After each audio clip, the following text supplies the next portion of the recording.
Texas Congressman Ron Paul is with us. You know, Congressman, it was 5 years ago today that you predicted that this would happen with Fannie and Freddie.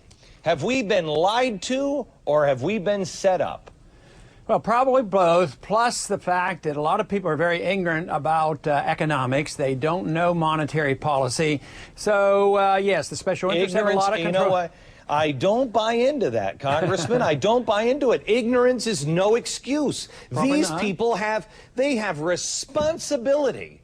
And we're not going to put any of these weasels in jail for what they've done to our country. I don't excuse them for that. Well, the people who are on the take, they know exactly what they're doing. There's a lot of ignorance in Congress that goes along with it, and they don't change the policy.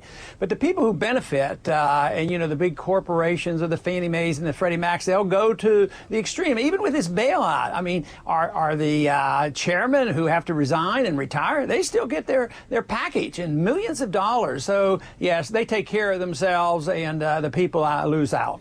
What are you predicting now? I mean, you said 5 years ago this was going to happen. Tell me what the country looks like in a year from now. It's going to continue downhill. It's going to continue to deteriorate. They're doing everything to patch it together. This bailout propped things up. You know, the dollar went up in value, and the interest rates didn't soar, at least for Treasury bills. So the fooling of the people still goes on.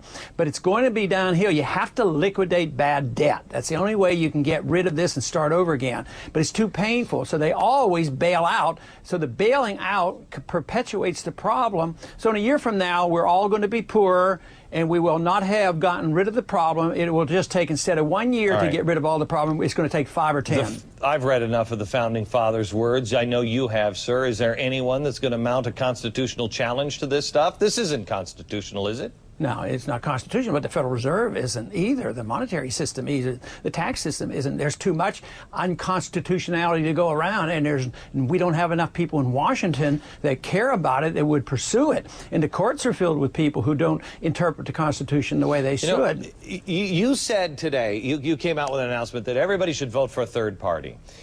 Let me just pin you down on one thing. You say that we should vote for a third party, yet you've also been on this program and you have told me the reason why you're a Republican is because you have to work within the system. So why aren't you leaving the Republican Party if you say a third party is the way to solve it?